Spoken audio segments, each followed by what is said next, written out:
mempelajarinya, agar ia bisa menunaikannya.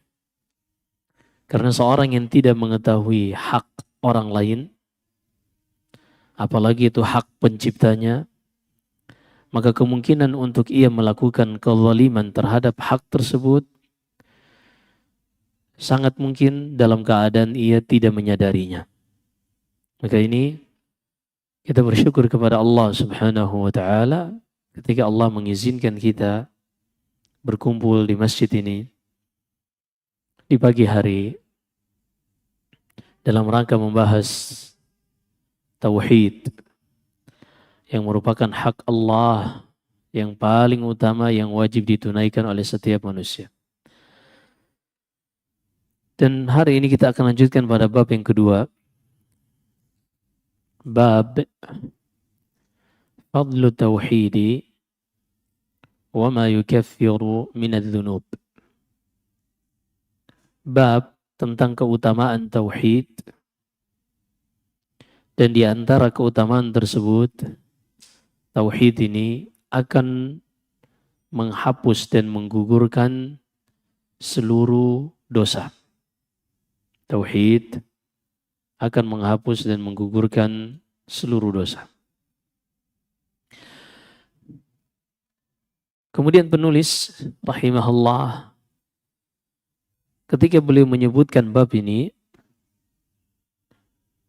adalah kesimpulan hukum dari beliau tentang keutamaan tauhid, dan di antara keutamaan tersebut adalah menggugurkan dosa-dosa yang dilakukan oleh seorang hamba.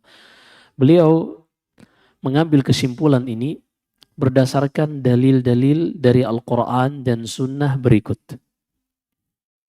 Yang pertama yang beliau jadikan sebagai landasan terhadap bab ini, kata beliau, wa qawlillahi ta'ala, firman Allah Subhanahu wa ta'ala, alladzina amanu wa lam yalbisu imanahum bizulmin ulaika lahumul amnu wa hum muhtadun. Dan orang-orang beriman yang tidak mencampur adukan keimanannya dengan kezaliman, mereka itulah orang-orang yang akan mendapatkan keamanan dan mendapatkan hidayah. Kita perhatikan ayat ini. Allah berfirman, alladzina amanu. Dan orang-orang yang beriman. Walam yalbisu imanahum bizulmin. Yang mereka tidak mencampurkan keimanan mereka dengan kezaliman. Disebutkan dalam Sahih Bukhari, ketika ayat ini turun, para sahabat merasa berat. Karena pada ayat ini Allah mengatakan orang-orang yang beriman yang tidak mencampur adukan keimanannya dengan kezaliman. Sementara kezaliman itu macamnya banyak. Tingkatannya banyak. Sehingga ketika Allah menyebutkan secara umum tidak mencampur adukan keimanan dengan kezaliman, maka mereka pun bertanya kepada Rasulullah sallallahu alaihi wasallam, "Ya Rasulullah, ayyuna la yadhlimu nafsah?" Wahai Rasulullah, siapakah orang yang tidak menzalimi dirinya itu, wahai Rasulullah? Artinya apakah ada orang yang tidak menzalimi dirinya? Sementara kita hidup antara hubungan kita dengan Allah, antara kita dengan diri kita sendiri, antara kita dengan orang lain, kita dengan orang tua, kita dengan customer, kita sebagai penjual atau sebagai pembeli.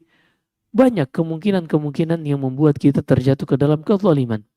Sementara ayat ini menyebutkan bahwasanya yang akan mendapatkan keamanan dan hidayah adalah mereka orang-orang beriman yang tidak mencampurkan keimanan mereka dengan kezaliman.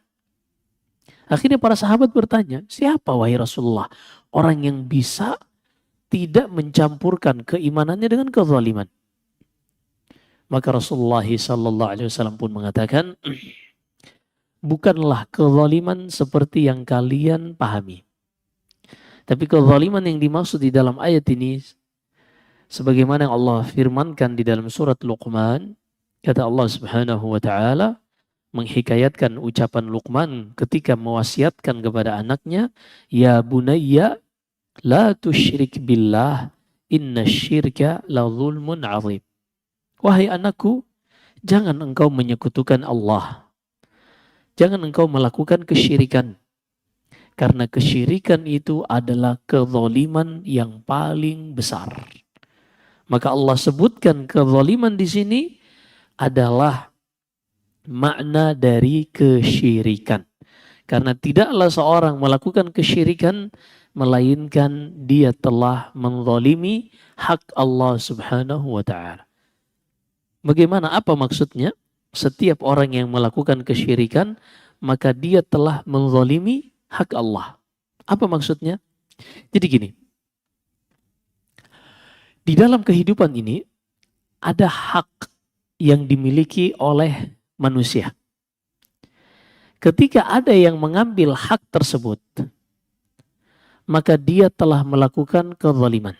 Jika tidak direlakan oleh pemilik haknya. Atau seorang mengambil hak dari orang lain bukan untuk dia tapi untuk yang lain juga. Dirampas hartanya dan diserahkan kepada orang lain. Maka ini juga kezaliman. Seperti yang Allah sebutkan di dalam surat Al-Baqarah tentang kedudukan seorang hakim di pengadilan.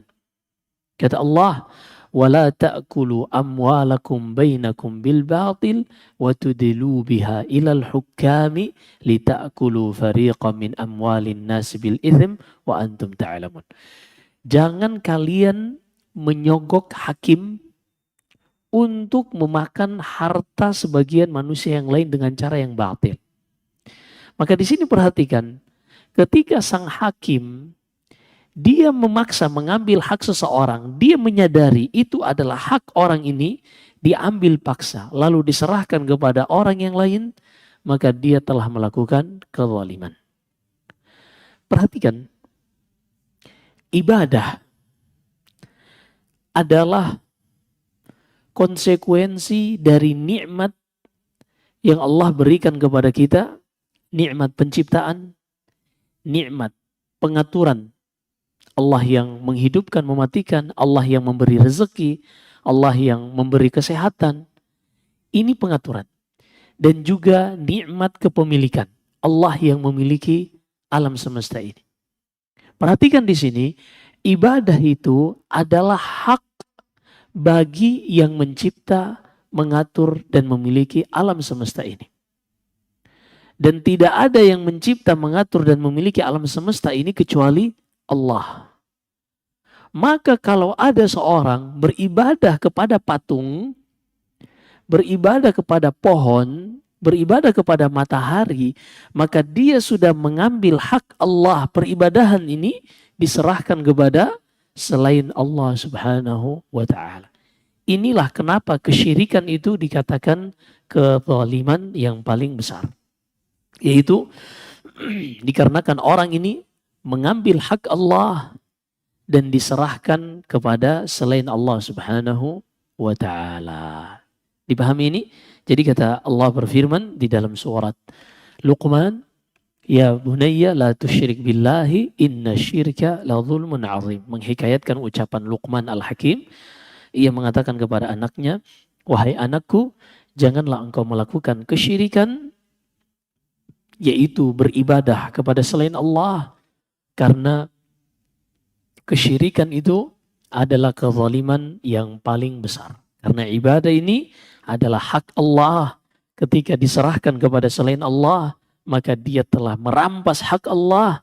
Dan itu adalah kezaliman.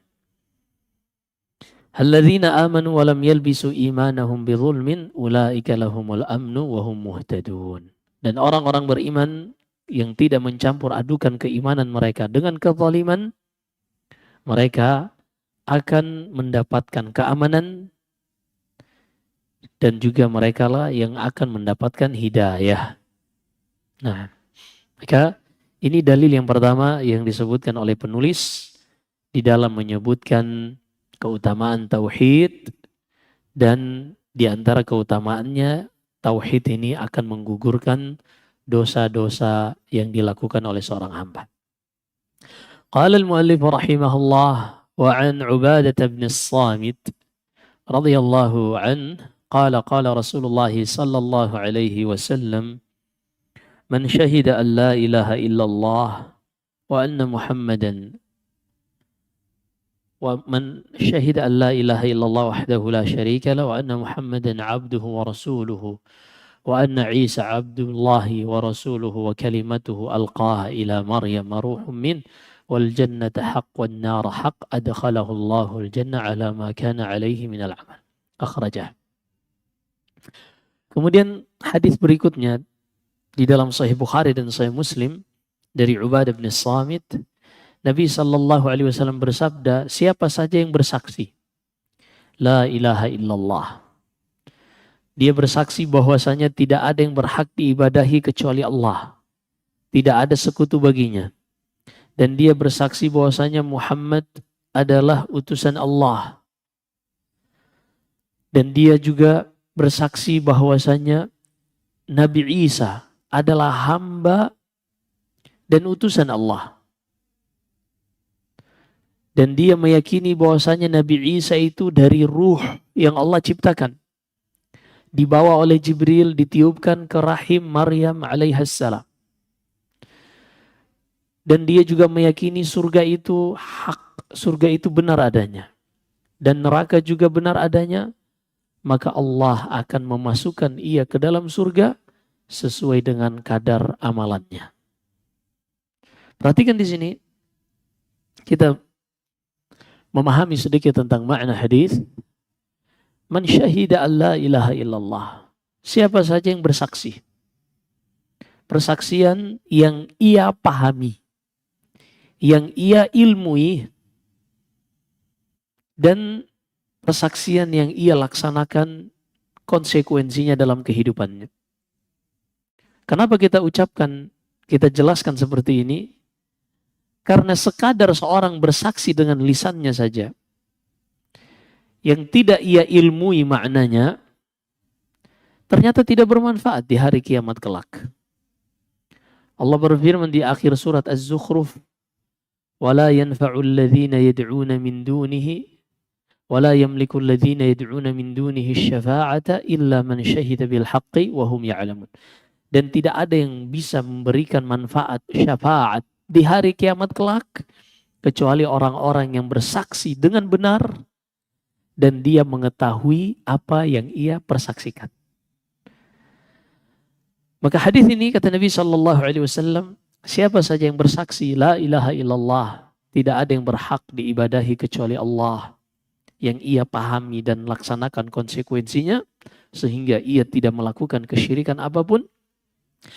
Kemudian dia juga bersaksi bahwasanya Muhammad abduhu wa rasuluh. Perhatikan, ini kita sering baca di tasyahud ketika kita sholat, maka kita harus pahami. Dan dia bersaksi bahwasanya Muhammad adalah hamba dan utusannya. Dua hal, hamba dan utusan. Abduhu wa rasuluh. Apa maknanya ini?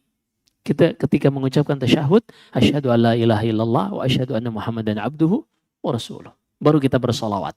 Apa maknanya?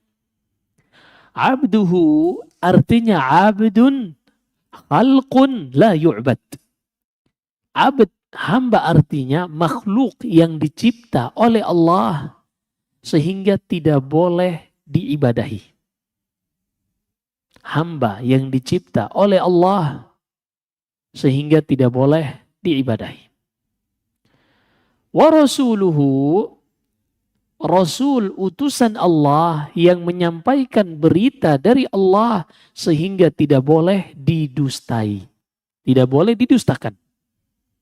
Maka makna abduhu wa rasuluh, hamba yang tidak boleh diibadahi, sekaligus Rasul yang tidak boleh didustakan. Karena dia hanyalah penyampai yang menyampaikan dari Allah Subhanahu wa ta'ala. Lalu dia juga bersaksi bahwasanya Isa ibnu Maryam adalah hamba dan utusan Allah. Abdullahi wa rasuluh. Sama dengan Nabi kita Muhammad SAW, juga sama dengan nabi-nabi sebelumnya. Hamba dan Rasul. Apa itu hamba dan Rasul? Nabi Isa adalah hamba karena dia makhluk ciptaan Allah, sehingga tidak berhak diserahkan kepadanya ibadah. Dan ia Rasul yang Allah utus kepada Bani Israel, sehingga tidak boleh didustakan. Nabi Isa adalah hamba Allah, makhluk ciptaan Allah. Bukan seperti ucapan orang-orang Nasara yang mereka mengatakan Isa anak Allah. Bodohnya ada seorang Muslim yang mengatakan sama isi Taurat dengan Injil, isi Injil dengan Al-Quran. Ini sungguh kebodohan yang luar biasa. Bagaimana mungkin sama orang yang mengatakan Nabi Isa adalah anak Tuhan dengan Muslim yang mengatakan Isa adalah makhluk Tuhan, ciptaan Tuhan, sehingga tidak berhak diserahkan kepadanya ibadah. Maka ini adalah toleransi yang luar biasa, bahkan mengalahkan sebagian orang-orang liberal yang tidak mengatakan, menyamakan antara keyakinan Muslim dengan keyakinan tentang Nabi Isa ini. Subhanallah, ada yang mengatakan sama, wal'iyadzubillah. Maka ketika dia bersaksi Nabi Muhammad juga Nabi Isa alaihi wassalam hamba dan utusan Allah, tidak boleh diibadahi, namun tidak boleh juga didustakan. Lalu dia bersaksi bahwasanya Isa itu adalah ruh yang Allah ciptakan, kemudian dibawa oleh Jibril, ditiupkan ke dalam rahim Maryam. Dan dia juga bersaksi mengimani bahwasanya surga itu benar adanya dan neraka adalah benar adanya. Kalau dia bersaksi akan semua ini, Allah Subhanahu wa taala pasti akan memasukkannya ke dalam surga. Namun tingkatannya di surga sesuai dengan kadar amalan-amalan yang lain. Di sini juga menunjukkan bahwasanya surga itu bertingkat-tingkat. Surga itu bertingkat-tingkat. Hadis ini diriwayatkan Al-Imam Al-Bukhari dan juga Al-Imam Muslim. Walahuma min hadis Itban. Dan juga di dalam Sahih Bukhari dan Sahih Muslim dari hadis Itban ibni Malik radhiyallahu an, Nabi sallallahu alaihi wasallam bersabda di dalam hadis yang sangat panjang. Di penghujung hadis tersebut kata Rasulullah, "Fa inna Allah harrama 'alan nari man qala la ilaha illallah yabtaghi bidzalika wajha Allah." Sesungguhnya Allah Subhanahu wa taala mengharamkan bagi neraka siapa saja yang mengucapkan la ilaha illallah, dengannya ia mengharapkan wajah Allah Subhanahu wa taala. Ini keutamaan yang sangat luar biasa. Allah akan mengharamkan bagi neraka siapa saja yang mengucapkan la ilaha illallah, di mana ia mengucapkan la ilaha illallah ini karena mengharap wajah Allah Subhanahu wa taala. Kemudian wa an Nabi Sa'id al-Khudri radhiyallahu taala an Rasulillah sallallahu alaihi wasallam qaal, dan diriwayatkan Imam Ibnu Hibban dan juga Al-Hakim mensahihkannya dari Abu Sa'id al-Khudri, Nabi sallallahu alaihi wasallam bersabda, suatu saat Nabi Musa pernah berkata kepada Allah Subhanahu wa taala, "Ya Rabb, 'allimni syai'an adhkuruka wa ad'uka bih." Ya Allah, kata Nabi Musa, ajarilah aku suatu zikir, suatu lafaz, dengannya aku bisa berzikir kepadamu dan dengannya aku bisa berdoa kepadamu menggunakan lafaz tersebut. Maka Allah mengatakan kepada Nabi Musa, "Qul ya Musa la ilaha illallah." Wahai Musa, ucapkanlah la ilaha illallah.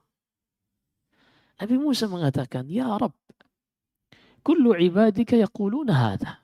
Tapi kan ya Allah, banyak hamba-hambamu yang mengucapkan ini. Yang aku inginkan, kata Nabi Musa, satu zikir, satu lafaz, tidak ada yang tahu kecuali aku. Dia ingin sesuatu yang istimewa. Tapi Allah selalu memberikan kepada manusia apa yang lebih baik kepada manusia, bukan sesuai apa yang diinginkan manusia. Allah Subhanahu wa taala selalu memberikan kepada manusia yang lebih maslahat bagi manusia, bukan yang sesuai keinginan manusia. Hal ini dikarenakan manusia hanya mengetahui sesuatu yang jangka pendek, sementara Allah Subhanahu wa taala mengetahui segala sesuatu hingga masa depan manusia. Sehingga manusia ketika meminta sesuatu selalu menyesuaikan dengan keinginan, perasaan, hawa nafsu. Yang mana hawa nafsu ini Allah sebutkan khuliqal insanu min ajal.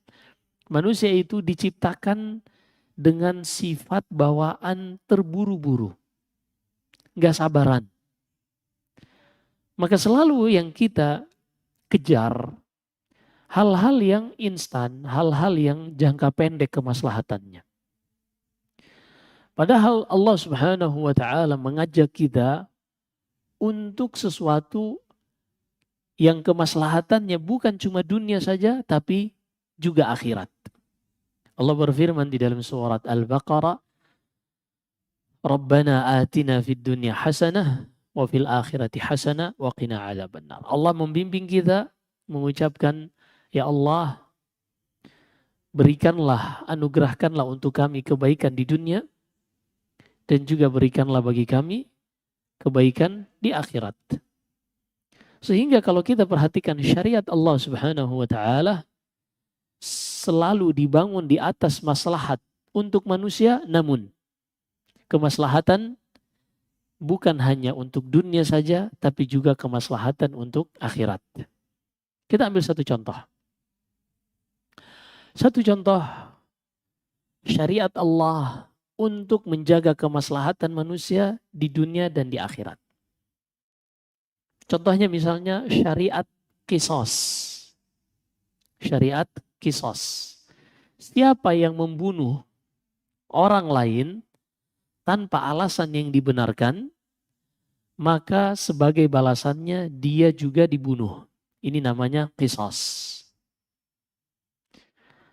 Manusia yang pandangannya dan kemampuan navigasinya pendek, mereka akan mengatakan, wah, ini tidak sesuai dengan hak asasi manusia.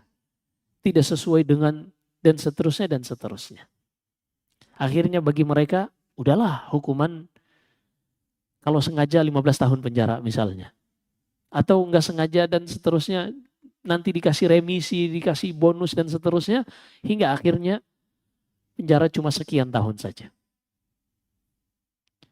Sehingga ketika manusia yang lain mengetahui bahwasanya hukum dari pembunuhan itu hanya sekian tahun, tidak ada efek jera yang ditimbulkan. Adapun dalam syariat qisas kata Allah, walakum fil qisasi hayatun ya ulil albab. Tahu nggak kalian wahai manusia yang memiliki akal, di balik dan hikmah syariat qisas itu adalah menjamin dan menjaga kehidupan manusia yang lain. Sehingga kalau ada yang membunuh dan dia juga pasti dibunuh, besok-besok kalau ada orang yang marah, yang emosi, untuk melakukan pembunuhan ini dia akan berpikir 1.000.000 kali. Sehingga kita lihat tingkat kriminalitas pembunuhan yang terjadi di negara yang menerapkan syariat Islam sangat rendah dibanding negara yang mengklaim mereka menjunjung tinggi hak asasi manusia. Orang diberikan kebebasan untuk memegang senjata. Diberikan kebebasan. Akhirnya sebagian orang merasa memegang senjata itu adalah hak asasi untuk melindungi diri, tapi orang lain yang menjadi terancam secara tidak langsung, hak asasi mereka untuk hidup tenang tercabut. inilah ketika manusia yang membuat hukum, selalu hukum ini akan sesuai dengan kemaslahatan yang membuat hukum tersebut. Adapun Allah, ketika Dia yang menetapkan syariat, membuat hukum, Allah tidak ada kepentingan bagi manusia. Allah tidak ada kepentingan pada manusia. Kerajaan Allah sempurna sebelum Ia menciptakan alam semesta. Dan dengan menciptakan alam semesta tidak pernah kerajaan dan kesempurnaan Allah itu berkurang. Sehingga Allah tidak ada maslahat untuk mengambil keuntungan dari hukum-hukum dan syariat yang Ia buat. Maka ketahuilah, hukum dan syariat yang Allah buat untuk manusia, semuanya untuk kemaslahatan manusia di dunia dan di akhirat kelak. Untuk di dunia, syariat qisas ini kita ketahui akan menjaga kehidupan manusia.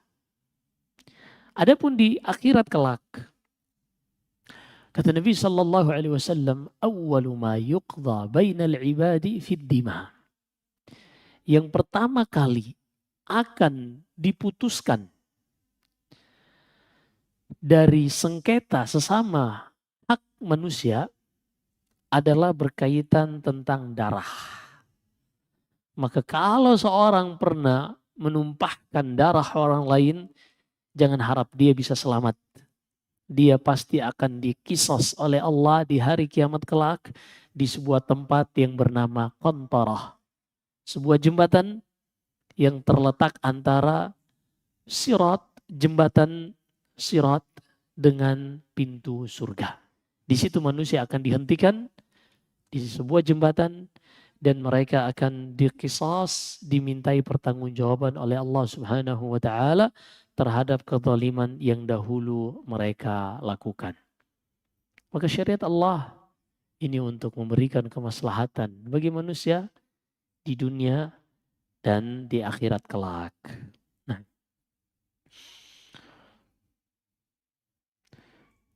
maka Nabi Musa bertanya kepada Allah, ya Allah, ajari aku satu yang istimewa, yang tidak diketahui oleh hamba-hambamu yang lain. Ini keinginan Nabi Musa. Tapi Allah ajarkan kepada Nabi Musa yang lebih bermanfaat bagi Nabi Musa, yaitu mengajarkan kepada Nabi Musa, ya Musa, qul la ilaha illallah. Wahai Musa, ucapkanlah la ilaha illallah.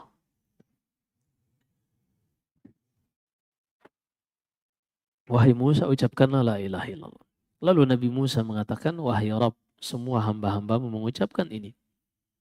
Kata Allah, wahai Musa, law anna samawati sab' wa amirahunna ghairi wal aradina fi kiffah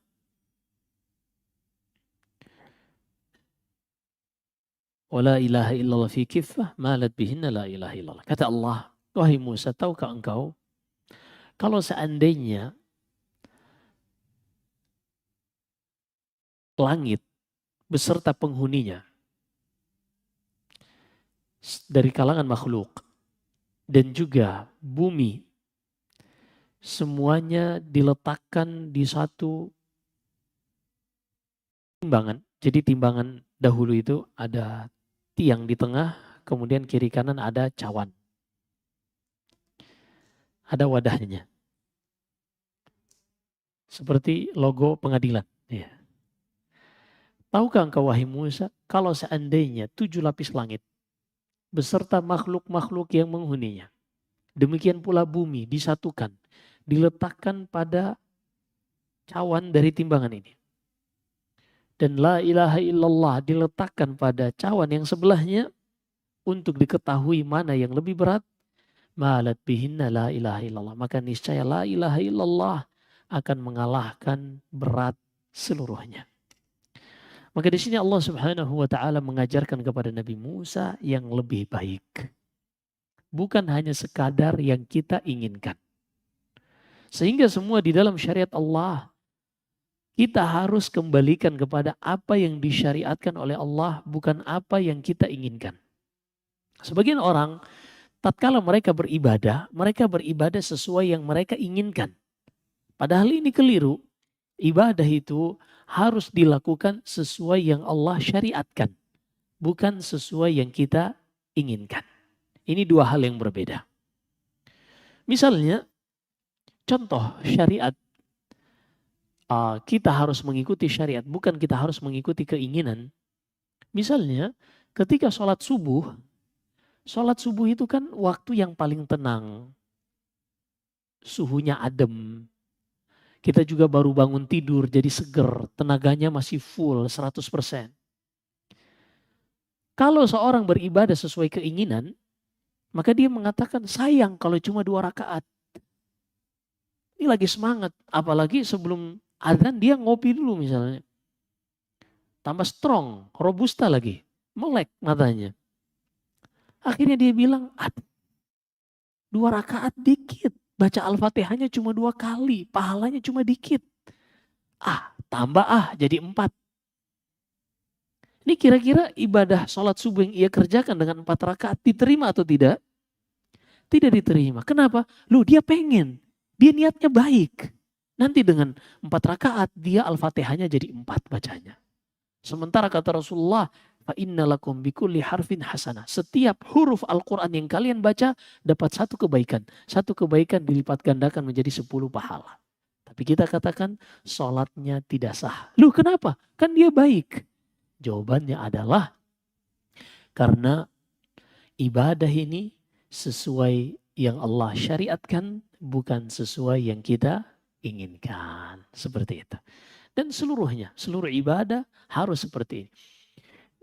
Ada seorang di Masjid Nabawi, habis sholat subuh, selesai sholat subuh, matahari belum terbit, syuruk, dia mau sholat sunnah. Padahal itu adalah waktu dilarang untuk sholat sunnah. Sa'id ibn al-Musayyab, ulama, tabi'in, melihat orang ini mau sholat, dilarang oleh Sa'id ibn al-Musayyab. Akhirnya orang yang dilarang ini mencoba berlogika. Ya imam, ayu'adzibuni Allahu bisalah. Wahai imam, coba ente pikir deh. Apa mungkin Allah itu mengadab saya karena melakukan sholat? Cerdas dia. Saya mau sholat loh. Saya ingin kebaikan. Saya ingin sujud. Ini sujudnya kepada Allah. Anda ingin menghalangi saya dari sujud. Apa kata Sa'id bin Musayyib? Dia ingin cerdas. Tapi ternyata orang yang memahami Al-Quran dan memahami hadis jauh lebih cerdas. Kata Sa'id bin Musayyib, Ma 'adzabaka Allahu bisalah, walakin yu'adzibuka annaka khalafta an-nabiy sallallahu alaihi wasallam.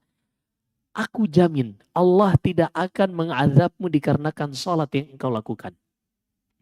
Tapi Allah akan mengazabmu dikarenakan engkau menyelisihi larangan Nabi sallallahu alaihi wasallam. Beliau melarang untuk melakukan sholat sunnah setelah subuh hingga matahari terbit. Kenapa beliau mengatakan ini? Allah berfirman di dalam surat An-Nur, "Falyahdharil ladzina yukhalifuna an amrihi an tusibahum fitnah aw yusibahum adzabun alim." Maka hendaknya berhati-hati yang menyelisihi Nabi sallallahu alaihi wasallam karena dia akan ditimpa fitnah di dunia ini dan azab yang pedih di akhirat kelak. Perhatikan, yang menyelisihi Nabi akan diazab oleh Allah Subhanahu wa taala. Maka orang yang ingin sholat sunnah setelah subuh tadi, sebelum matahari terbit, Allah tidak akan mengazabnya karena sholat. Enggak. Tapi dia akan diazab karena menyelisihi Nabi sallallahu alaihi wasallam.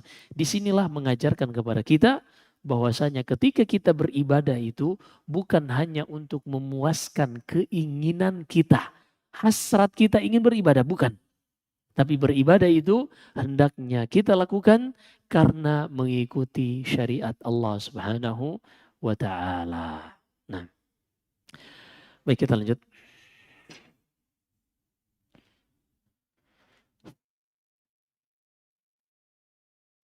وللترمذي وحسنه عن أنس رضي الله تعالى عنه سمعت رسول الله صلى الله عليه وسلم يقول قال الله تعالى يا ابن آدم لو أتيتني بقراب الأرض خطايا thumma laqitani la tusyriku bi syai'an la ataituka biqarabiha maghfirah.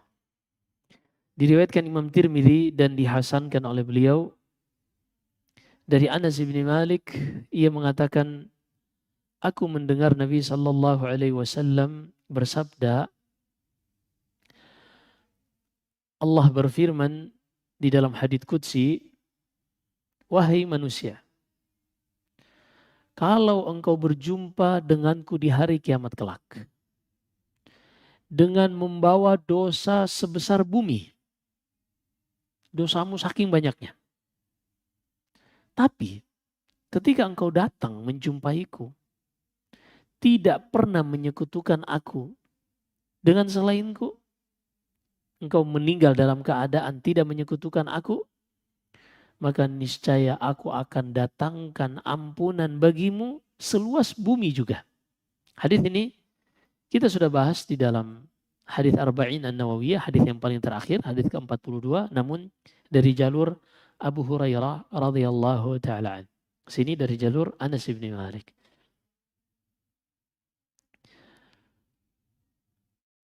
Di antara petikan hadisnya, ya ibna Adam innaka ma da'awtani wa rajautani ghafartu laka wala ubali. Wahai manusia, sebesar apapun dosa yang engkau kerjakan, selama engkau masih berharap ampunanku, berdoa kepadaku, niscaya aku akan ampuni dosa-dosamu dan aku tidak peduli. Ya ibna Adam, lau balagat dhunubuka anana as-sama, thumma astaghfartani laghafartu lak. Wahai manusia, kalau seandainya dosamu ini menjulang tinggi ke langit, saking banyaknya, dan engkau memohon ampunan, bertobat kepadaku, aku akan ampuni. Ini kalau engkau masih hidup. Engkau masih hidup, masih bisa bertobat, dosamu banyak, Allah akan ampunkan.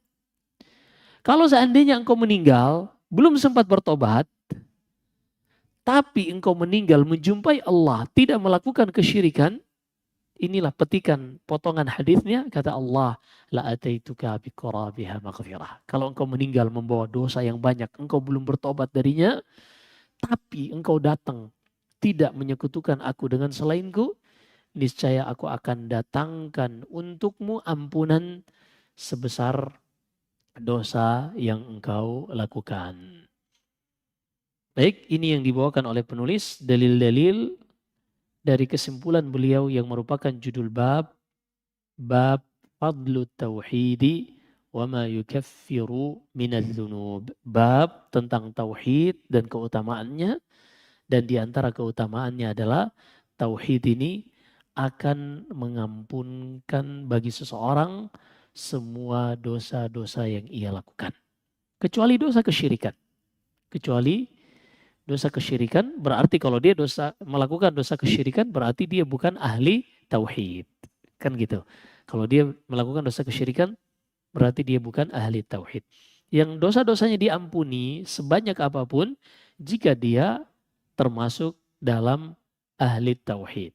Termasuk dalam ahli tauhid, yaitu orang-orang yang bersaksi la ilaha illallah, dia memahami maknanya, dia melaksanakan konsekuensinya, dia menjauhi pembatal-pembatalnya. Karena sebagian kaum muslimin, dan ini madhab murji'ah, mereka mengatakan kalau seorang itu sudah bersaksi la ilaha illallah, dia mengatakan beriman, maka udah. Dia pokoknya mau ngapain aja udah masuk surga. Dia mau sholat, nggak sholat, itu urusan lain kata mereka. Nah ini mereka menyangka bahwasanya la ilaha illallah ini hanya sekadar ucapan saja. Padahal la ilaha illallah ini ada syarat-syaratnya. Ada rukunnya. Ada pembatal-pembatalnya. Sebagaimana halnya sholat yang kita kerjakan. Misalnya ada orang sholat. Allahu Akbar. Dia baru baca doa iftitah, lanjut Al-Fatihah. Tiba-tiba ada yang nelfon. Angkat dulu. Oh iya bang, oke. Simpan aja depan rumah. Ngomong dikit dong. Naruh lagi HP-nya, lanjut sholatnya. Allahu Akbar, ruku. Sah tidak sholatnya? Tidak sah. Kenapa tidak sah? Karena dia melakukan pembatal sholat. Yaitu berbicara ketika sholat. Ada seorang sholat, aduh haus banget. Di sampingnya ada es jeruk siang-siang lagi. Dia minum.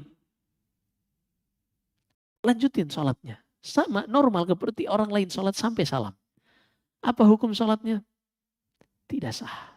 Kenapa? Karena dia melakukan pembatal sholat, yaitu makan dan minum dengan sengaja ketika sholat.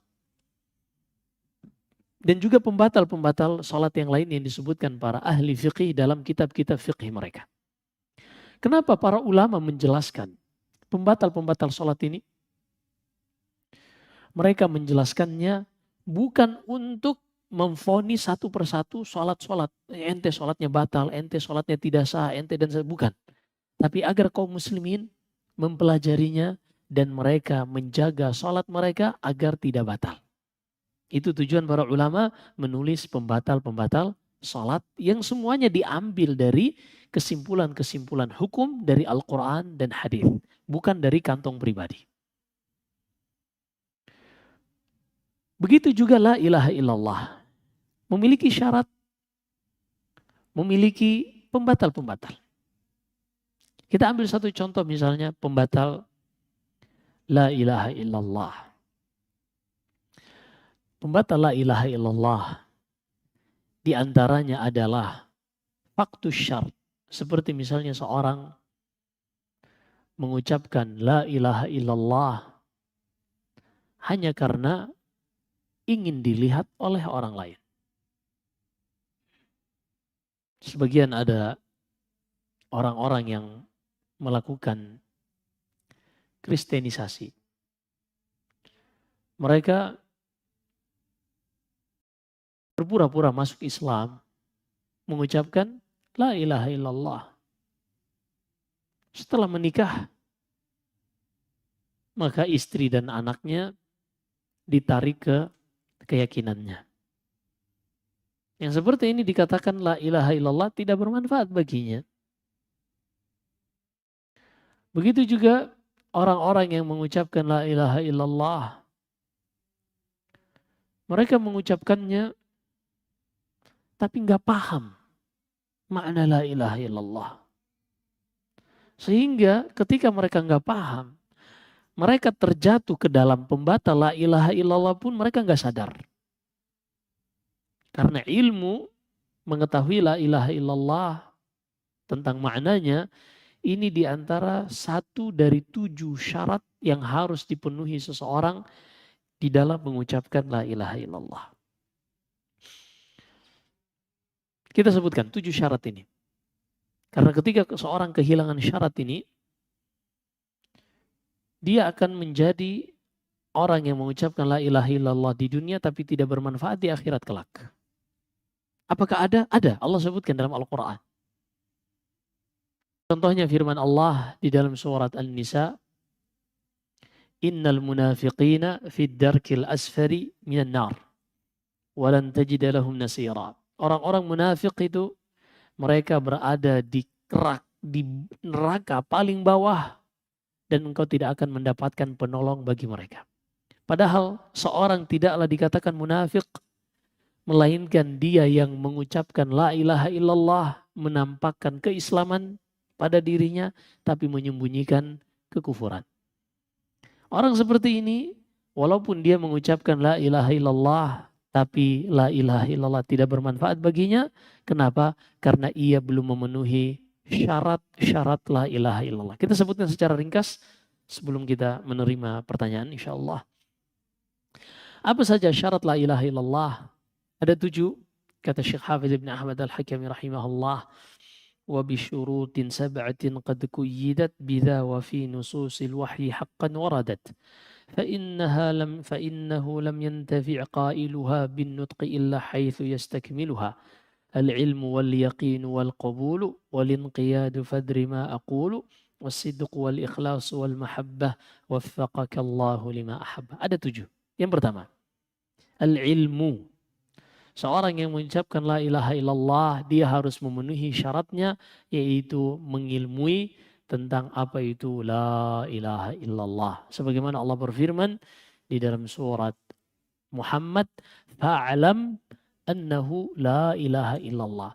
Pelajari, ketahui dan ilmuilah tentang la ilaha illallah. Itu Allah sebutkan di dalam surat Muhammad. Kemudian yang kedua, al-yaqin. Seorang harus di dalam mengucapkan la ilaha illallah memiliki keyakinan yang akan menghilangkan darinya keraguan. Allah Subhanahu wa taala berfirman, "Alladzina yuqimuna as-salata wa yu'tuna az-zakata." Alladzina yu'minuna bil ghaib wa yuqimuna as-salata wa yu'tuna az-zakata wa hum bil akhirati hum yuqinun. Mereka orang-orang yang yakin. Dan juga firman Allah di dalam surat Al-Hujurat, innamal mu'minuna alladzina amanu billahi wa rasulihi thumma lam yartabu. Yang dikatakan beriman itu adalah orang-orang yang beriman kepada Allah, beriman kepada Rasulnya, kemudian tidak ada keraguan pada dirinya sedikit pun.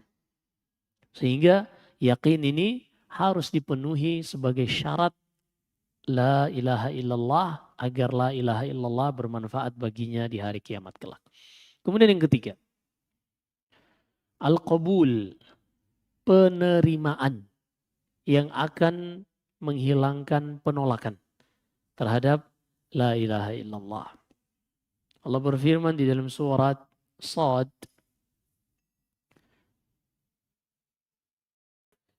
juga di dalam surat As-Saffat, innahum kanu idza qila lahum la ilaha illallah yastakbirun. Mereka dahulu ketika dikatakan la ilaha illallah, mereka menyombongkan diri. Mereka tidak menerima. Wa qalu a inna latariku alihatina li syairin majnun. Kata Allah di dalam surat As-Saffat, mereka mengatakan, apakah kami akan meninggalkan Tuhan-Tuhan kami, berhala-berhala kami, hanya karena penyair yang gila ini? Ini tuduhan mereka yang sangat keji kepada Nabi Sallallahu Alaihi Wasallam. Maka orang yang mengucapkan la ilaha illallah, ia harus memiliki penerimaan yang sempurna yang akan menghilangkan darinya penolakan terhadap la ilaha illallah. Yang keempat, al-inqiyad. Al-inqiyad adalah ketundukan terhadap la ilaha illallah dan konsekuensinya. Tunduk terhadap la ilaha illallah dan konsekuensinya. Apa maksudnya? Di antara konsekuensi la ilaha illallah adalah seorang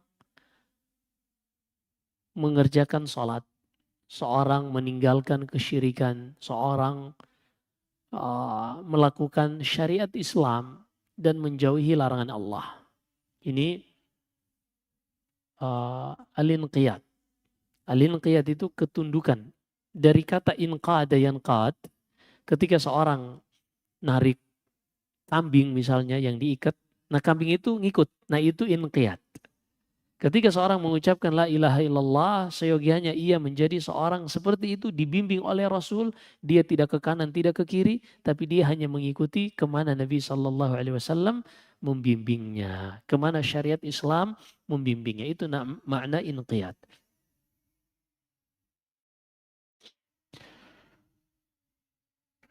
Kemudian yang berikutnya as-sidqu. As-sidqu, kejujuran di dalam mengucapkan yang akan menghilangkan kedustaan.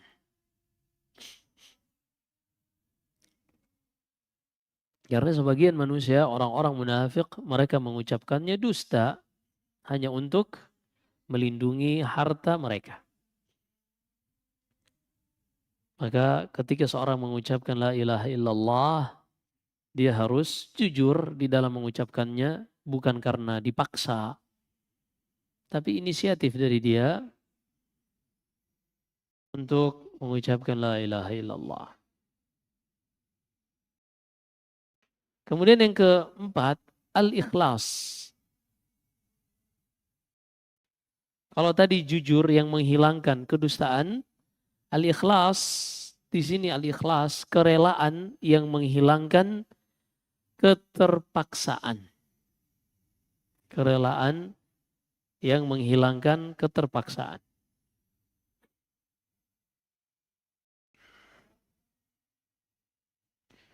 Kemudian yang terakhir dari syarat la ilaha illallah adalah al-mahabbah. Seorang mencintai kalimat la ilaha illallah yang berkonsekuensi dia siap membelanya, mengajak manusia kepadanya. Itu mencintai la ilaha illallah. Allah berfirman di dalam surat Al-Baqarah, "Wa minan nasi may yattakhidhu min dunillahi andadan yuhibbunahum ka hubbillah."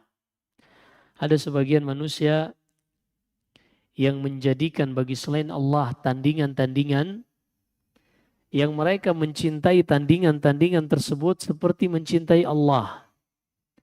Walladzina amanu asyaddu hubban lillah. Itu orang-orang musyrikin kata Allah. Adapun orang-orang beriman, kecintaan mereka hanya kepada Allah Subhanahu wa taala dan apa yang Allah perintahkan untuk dicintai. Maka seorang yang mengucapkan la ilaha illallah, dia harus mencintai ucapan ini, dia menyukainya, menyenanginya, dia sering mengucapkannya, sehingga dia sering mengucapkannya dan dia mengajak manusia kepada la ilaha illallah. Nah, ini syarat la ilaha illallah. Siapa saja yang kehilangan satu syarat, maka tidak bermanfaat baginya la ilaha illallah. Sebagaimana seorang yang sholat, dia sudah memenuhi syaratnya, kecuali dia tidak berwudu. Dia udah menutup aurat, dia menghadap kiblat, masuk waktu sholat maghrib udah masuk, matahari udah terbenam misalnya. Kemudian dia sudah bersih dari najis, tapi dia belum berwudu. Apa hukum sholat orang ini? Sholatnya tidak sah.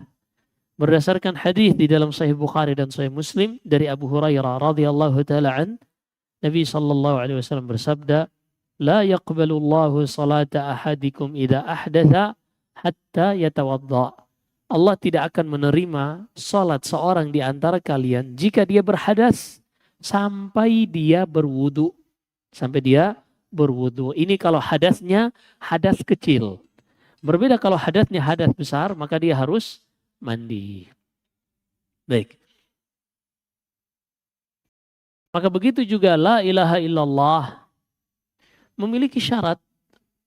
Jika seorang memenuhi 6 syarat tapi tidak memenuhi syarat yang ketujuh, maka tidak sah.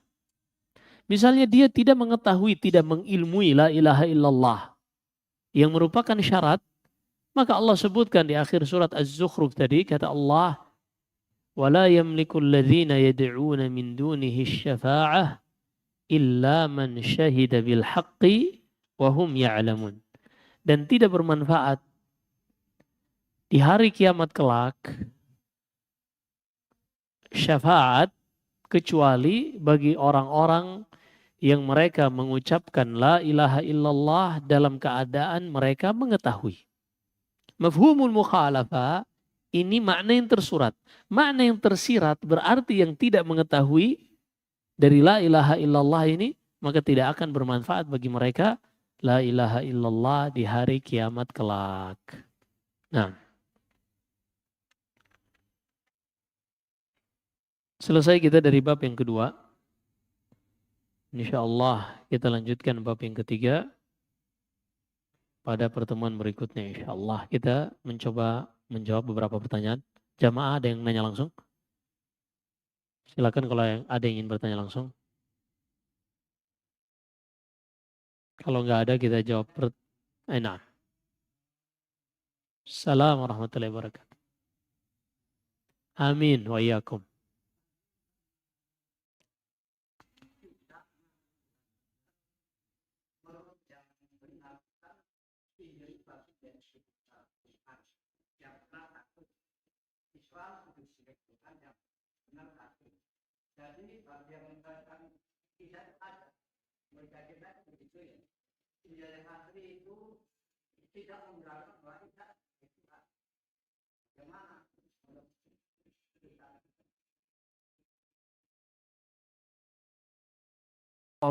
Penekanannya di mana, Pak? Jadi orang-orang Nasara terpecah belah 72 golongan. Cuma satu yang selamat. Kaum muslimin terpecah belah menjadi 73 golongan. Cuma satu yang selamat. Sisi pertanyaannya di mana, Pak?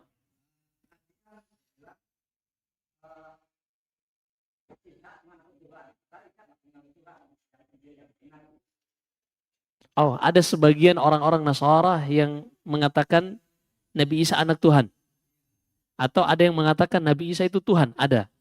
Sekte Nasara ada yang mengatakan seperti itu.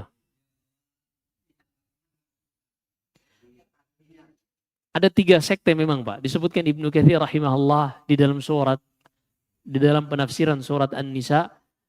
Allah berfirman, "Barrafa'ahu Allahu ilaih." Nabi Isa itu tidak dibunuh oleh Yahudi, tapi Allah mengangkatnya.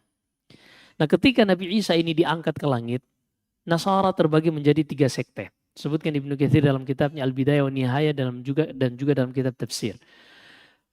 Sekte yang pertama mereka mengatakan, tadinya kita ini bersama anak Allah. Allah kirimkan anaknya kepada kita, namun kita tidak menghormati, kita tidak memberikan hak anaknya ini sesuai yang seharusnya. Maka dia mengambil kembali anaknya. Ini sekte yang pertama. Sekte yang kedua, mereka mengatakan tadinya Allah itu bersama kita. Tapi kita begini dan begitu, akhirnya ia kembali lagi. Adapun sekte yang ketiga mereka mengatakan tadinya Rasul Allah utus kepada kita untuk menyampaikan risalah petunjuk kepada kita. Namun saat ini dia sudah mengangkat kembali Rasulnya. 2 sekte yang pertama sesat. Yang selamat hanyalah sekte yang mengatakan bahwasanya Nabi Isa adalah Rasulullah sallallahu alaihi wasallam.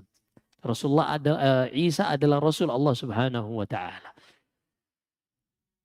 Dan itulah satu-satunya kelompok yang selamat dari 72 golongan di kelompok Nasara. Adapun di dalam Islam 73 kelompok ini sesuatu yang tidak bisa dihindari. Ini namanya sunnatullahil qadariyatil kauniyah. Ini ketetapan Allah yang sifatnya takdir. Kita nggak bisa menghindari. Namun ini bukan anjuran untuk kita berpecah belah, bukan. Bukan anjuran. Seperti misalnya sabda Nabi SAW, la tattabi'unna sanana man kana qablakum. Kalian itu pasti mengikuti cara-cara hidup orang-orang sebelum kalian dari kalangan Yahud dan Nasara. Maka ini bukan anjuran, tapi ini realita yang kita tidak bisa hindari.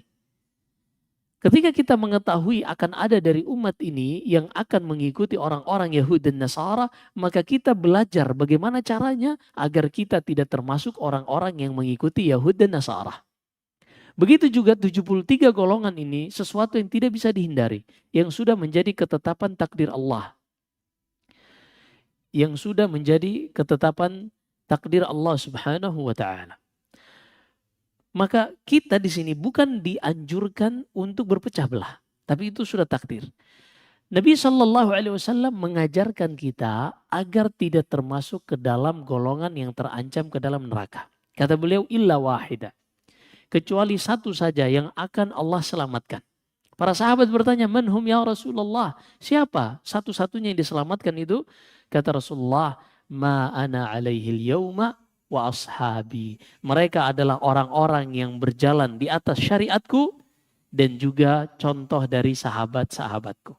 Maka satu-satunya kelompok yang selamat dari umat ini adalah mereka yang mengikuti Nabi Shallallahu Alaihi Wasallam syariatnya tanpa menambahkan atau tanpa mengurangi sama sekali.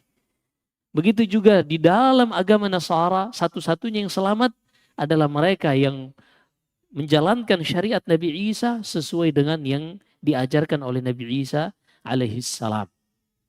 Adapun orang-orang yang mengatakan Nabi Isa itu anak Tuhan atau Nabi Isa itu Tuhan itu sendiri, maka mereka ini Allah sudah sebutkan di dalam surat Al-Maidah, laqad kafara alladzina qalu innallaha huwal masih ibn Maryam.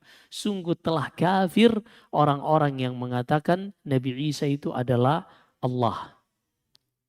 Nah, ini kafir, tidak diragukan. Nah, makanya ada sebagian dari kaum muslimin yang sangat bodoh. Mereka menyamakan isi Taurat, isi Injil dengan isi Al-Quran. Hanya karena untuk mencari simpati yang disebut dengan toleransi. Na'udzubillahi min dzalik. Maka ini berada dalam bahaya masalah akidah yang sangat dikhawatirkan. Na'udzubillahi min dzalik. Adapun kita berbicara tentang Injil dan Al-Quran, apakah ada kesamaan? Jawabannya sama-sama turun dari Allah, Injil yang asli. Begitu juga Taurat yang asli turun dari Allah. Apakah sama dengan Al-Quran? Dengarkan ucapan Najasyi, Raja Ethiopia, ketika datang Amr bin Al-As dan juga Abdullah bin Abi Rabi'ah yang ingin mengusik kaum muslimin yang berhijrah di Habasyah. Lalu datang Ja'far ibn Abi Talib mewakili kaum muslimin menjadi juru bicara pada saat itu. Ashama bertanya, apa agama yang kalian yakini ini? Yang kalian tidak mengikuti agama orang-orang Quraisy dan juga tidak mengikuti agama orang-orang Nasara. Karena Najasyi itu Nasrani. Dan dia juga pendeta. Raja sekaligus pendeta di Ethiopia. Di Habasyah. Kata Ja'far bin Abi Talib, agama yang diajarkan oleh Nabi kami beribadah hanya kepada Allah, mengerjakan sholat, berbakti kepada kedua orang tua, menyambung silaturahim, memuliakan tamu, dan seterusnya.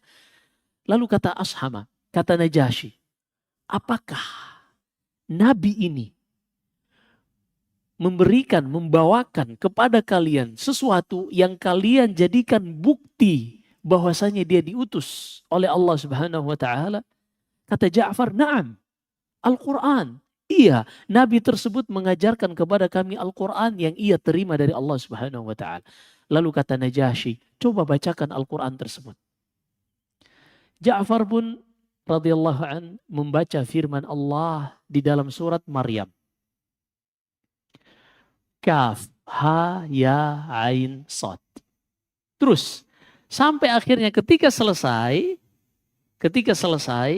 dari membaca sebagian, tidak lanjut, tidak sampai semuanya, awal-awalnya dengarkan ucapan Najasyi. Inna hadza walladzi nazzala ala Musa la yakhruju min mishkatin wahidah. Wahai Ja'far, ketahuilah kau bahwasanya yang engkau bacakan ini Al-Qur'an dan yang diturunkan kepada Musa, yaitu Taurat, sama-sama berasal dari sumber yang satu. Siapa saja yang belajar Taurat yang benar, Injil yang benar, dia akan merasakan sama. Berita yang diterima oleh Ahlul Kitab datang dari Allah. Berita itu juga yang Allah sebutkan di dalam Al-Quran. Seperti tentang Nabi Adam, dia makan dari pohon khuldi hingga ia diusir. Ini ada di dalam Taurat dan Injil. Juga tentang kisah Nabi-Nabi Bani Israel ada di dalam Injil. Dan Allah menceritakannya di dalam Al-Quran. Sehingga kalau berbicara tentang sejarah atau sebagian hukum-hukum syariat seperti rajam dan kisos, itu syariat dalam Taurat dan Injil ada. Dan itu ada di dalam Al-Quran. Kalau ini sama, iya, ada kesamaan. Tapi kalau mau dikatakan ada orang yang menerjemahkan tentang Injilnya bahwasanya mereka mengatakan Isa anak Tuhan, lalu dia membacakan surat Inni Abdullah, aku adalah hamba Allah, lalu dia mengatakan sama, na'udzubillah. Dari mana sisi kesamaannya? Yang satu mengatakan Isa itu makhluk yang tidak boleh diibadahi, yang satu mengatakan Isa itu anak Tuhan yang mereka ibadahi. Na'udzubillah. Maka kita memohon kepada Allah hidayah dan dijauhkan dari yang namanya irda'un nas, membuat ridha seluruh pihak. Ingin membuat ridha, membuat senang seluruh manusia. Kata Imam Syafi'i, ridha nasi ghayatun la tudrak. Ridha manusia ini tujuan yang mustahil untuk bisa dicapai. Iya, dengan nama toleransi, na'udzubillah. Nabi SAW saja manusia yang paling baik, manusia yang paling toleran. Kurang apa beliau membuat piagam Madinah. Yahudi bebas melaksanakan agamanya di Madinah. Bebas. Ketika datang Nasara Najran, Nasara dari Najran, perbatasan Yaman dengan Arab Saudi ada Najran. Mereka ini orang-orang Nasara datang ke Masjid Nabawi, datang waktu sholat asar, Rasulullah mengizinkan mereka sholat di Masjid Nabawi. Kurang toleransi apa Nabi SAW? Tapi toleransi pada saat toleransi, namun prinsip pada saat yang prinsip. Tidak membuat akulturasi mencampur adukan antara yang satu dengan yang lain. Na'udzubillahi min dzalik. Baik. Bismillah. Assalamualaikum Ustaz. Waalaikumsalam warahmatullahi wabarakatuh. Semoga Allah selalu melimpahkan rahmatnya kepada Ustaz, sekeluarga, seluruh DKM Masjid Baitus Salam, dan kepada seluruh jamaah yang hadir di majelis ini. Amin. Izin bertanya, di luar tema. Ustadz, bolehkah kita bekerja dan mencari keuntungan dari berbisnis jual beli kain kafan, di mana menjual kain kafan tersebut untuk mencari keuntungan nafkah, keuntungan pribadi, dan cara mempromosikan kepada buyer sebagai pengingat kematian? Mohon penjelasan. Nggak usah diingatkan juga, orang udah tahu kalau jualnya kain kafan itu ujung-ujungnya untuk mati. Coba kita buatin orang baru pertama kali diterima kerja di kantor, terus dibuatin hadiah untuknya, bang, nih dibuatin baju dari kain kafan untuk ente pakai ke kantor. Dia make nggak tuh? Dia nggak make. Atau satu pejabat dilantik jadi presiden atau gubernur atau wali kota, terus hadiah terbaik dari rakyatnya dibuatin baju seragamnya dari kain kafan. Make nggak dia tuh? Kagak, takut nih. Jadi nggak diiklanin juga. Astagfirullahaladzim. Nah, intinya dahulu sebagian salaf, ketika mereka mendatangi pasar, mereka tuh belanja selalu dari toko yang berbeda setiap harinya. Kenapa? Agar tidak dikenali bahwasanya dia ini seorang ulama yang memiliki ilmu agama yang hebat. Kenapa? Karena kebanyakan manusia ketika berkaitan dengan urusan agama, mereka nggak hitung-hitungan. Dikasih diskon, dikasih bonus. Udah buat ustadz gratis deh. Kenapa mereka menghindari dari hal seperti itu? Mereka memiliki prinsip dengan mengatakan, wallahi la akul ala dini. Demi Allah, aku tidak ingin memanfaatkan agamaku untuk mencari makan. Seperti itu mereka. Tidak ingin memanfaatkan agama untuk mencari makan. Rezeki itu Allah sudah pastikan kita tidak akan meninggal sampai kita menghabiskannya, tapi Allah tidak membatasi dari cara apa kita mendapatkannya. Sehingga kalau kita mentok pada satu cara, cari cara yang lain. Jadilah manusia-manusia yang kreatif dan produktif. Ya udah, ini masalah mindset aja. Terbukti banyak orang yang sudah mencapai posisi-posisi yang mantap di lembaga-lembaga ribawi, misalnya keuangan ribawi ya. Yang udah jadi manajer atau direktur. Wah, dia mengatakan, aduh kalau Ana resign ini gimana ini? Anak istri makan apa? Tapi ternyata tidak sedikit yang mereka resign, mulai usaha, ternyata menjadi pengusaha kambing yang luar biasa. Menjadi pengusaha ini, pengusaha itu, yang gajinya bisa berkali-kali lipat dari sebelum dia resign. Ternyata manusia ini memiliki potensi yang hebat, hanya saja selama ini potensinya tidak dipakai karena terjebak yang namanya zona nyaman. Terjebak yang namanya zona nyaman. Jadi karyawan pakai jas, pakai dasi, pakai sepatu, pakai dasi juga, ke kantor udah disiapin mobil. Iya, wah ini mobil. Ternyata mobil itu disuruh oleh kantornya untuk dia kredit, nanti dipotong dari gajinya. Ternyata itu cara perusahaannya untuk menjadikan dia robot yang harus bekerja setiap hari tanpa pantang menyerah. Karena kalau dia menyerah nanti bayar cicilan mobilnya dari mana? Itu cara kantor mengikat ya, tanpa kita sadari. Jadi kalau ada karyawan yang minta kasbon, itu biasanya pengusaha, oh ya silakan. Yang penting dia amanah. Karena dengan seperti itu dia akan terikat. Jadi jangan merasa bangga dengan mobil fasilitas kantor yang dimudahkan kreditnya, rumah dan seterusnya. Ternyata manusia itu hebat. Punya software yang Allah berikan berupa otaknya ini, dia mampu untuk mengeksplor apa saja. Hanya saja selama hidupnya dia mengikuti jalur yang disebut zona nyaman. Nggak pernah mencoba sesuatu yang berbau-bau tantangan. Itu nggak pernah nyoba. Padahal di balik tantangan itu lebih baik dari kehidupan yang dia lewati dengan zona nyaman. Iya. Manusia tentunya berbeda antara yang satu dengan yang lain. Sebagaimana ketetapan rezeki dari Allah itu berbeda dari satu dengan yang lain. Tapi seorang berusaha untuk tidak memanfaatkan agamanya untuk mencari makan. Banyak. Dia bisa menjadi petani, bisa menjadi peternak, bisa menjadi yang lain. Bisa menjadi kurir misalnya, bisa menjadi tukang ojek. Bisa. Nah, atau dia jual saja, udah bilang persiapan kematian, udah. Nah, Allahu a'lam. Adapun kalau dia tetap melakukan hal tersebut, hukum jual belinya sah. Jual belinya sah. Hanya saja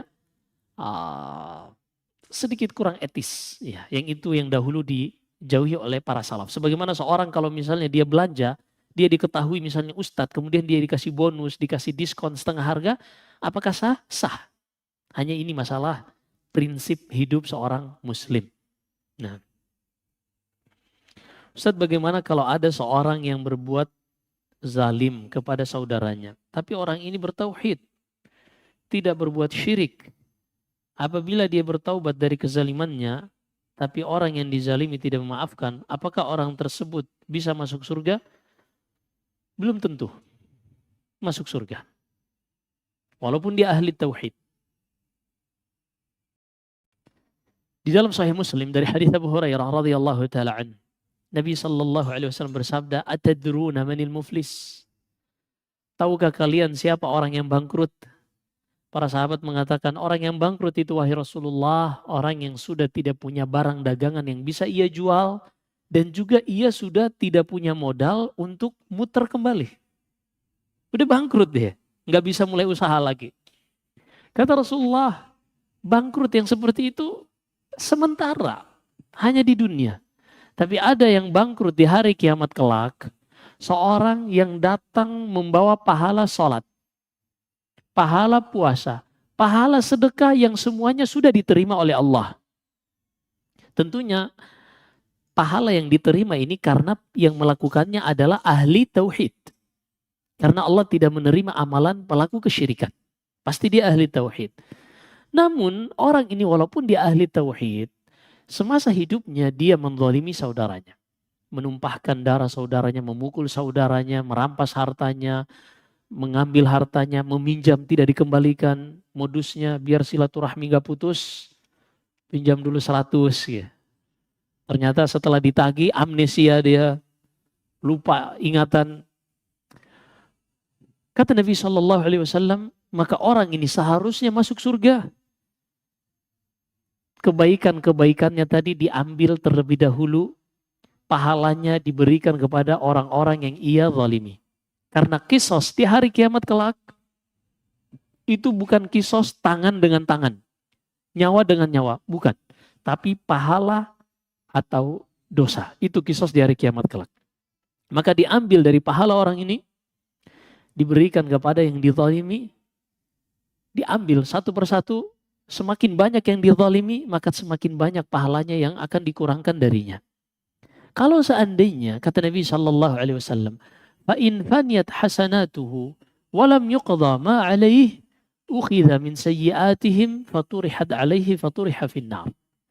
Kalau seandainya setelah diambil pahalanya, diberikan kepada yang dizalimi, pahalanya udah habis, tapi kezalimannya belum selesai ditunaikan, saking banyaknya kezalimannya, maka akan diambil dosa-dosa orang yang dizalimi, lalu dibebankan kepada orang yang menzalimi ini. Lalu ia dicampakkan ke dalam neraka dikarenakan dosa-dosa tersebut. Padahal seharusnya dia masuk surga, karena pahalanya lebih banyak. Tapi karena dia melakukan kezaliman, maka dia dimasukkan ke dalam neraka menanggung dosa orang-orang yang dizalimi dikarenakan pahala kebaikan yang ia lakukan tidak cukup untuk membalas kezaliman yang dahulu pernah ia lakukan di dunia, waliyadzubillah.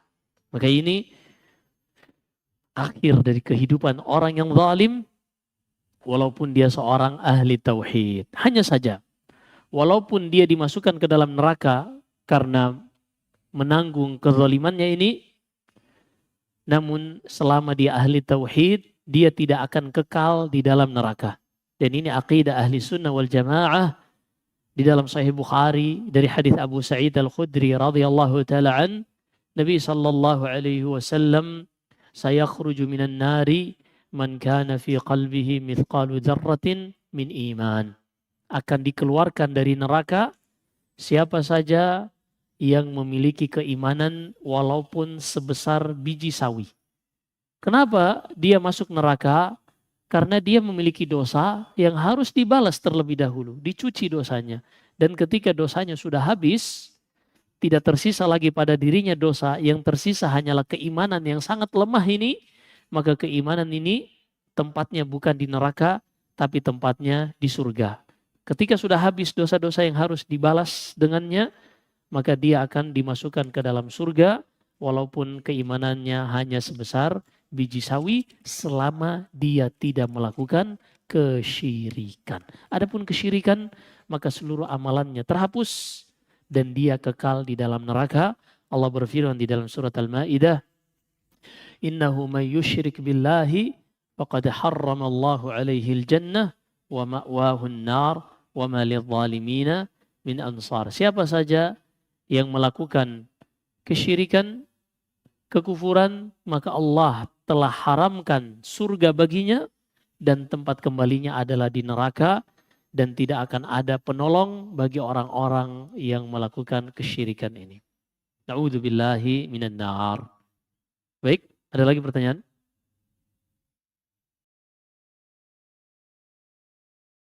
Sudah jam 11. Cukup. Baik. Ini yang bisa kita sampaikan. Kita selesai dari bab kedua dari kitab Tauhid. Insyaallah pekan ketiga nanti kita lanjutkan dengan bab yang ketiga. Bab siapa saja yang benar-benar merealisasikan Tauhid, maka dia akan masuk surga tanpa hisab, tanpa adab. Masuk surga langsung. Tanpa hisab, tanpa adab. Kita akan bahas nanti insyaallah pada pertemuan berikutnya. Jika ada benarnya semata-mata dari Allah Subhanahu wa taala, jika ada kesalahan dan kekurangan dari saya, wa astaghfirullah li wa lakum. Sallallahu wasallam wa baraka ala nabiyyina Muhammad. Subhanakallahumma bihamdik, asyhadu an la ilaha illa anta astaghfiruka wa atubu ilaik. Assalamualaikum warahmatullahi wabarakatuh.